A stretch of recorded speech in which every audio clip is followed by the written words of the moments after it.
Jessica, a 7-year-old asylum seeker, was forced to leave her mother, her little brother, and the town in which she grew up in, along with her father.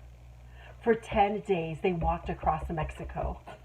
I can't imagine walking for one day with my 10-year-old, but this little girl, she and her father walked for 10 days across Mexico in order to avoid the threats that were lodged against them by gang members.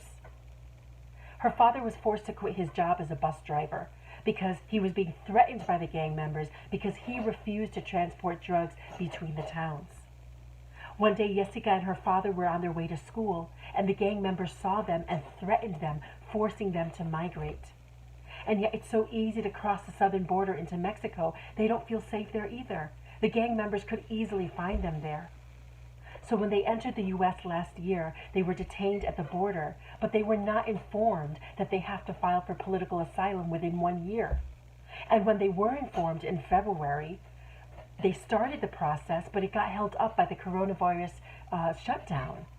So there cannot be one blanket rule that everyone has to apply within 1 year, because there are language among other barriers. Jessica is still upbeat despite the circumstances, and she's already fluent in English.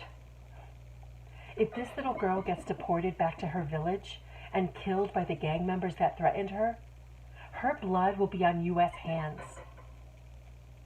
We have the ability to save her. We have to save Asylum.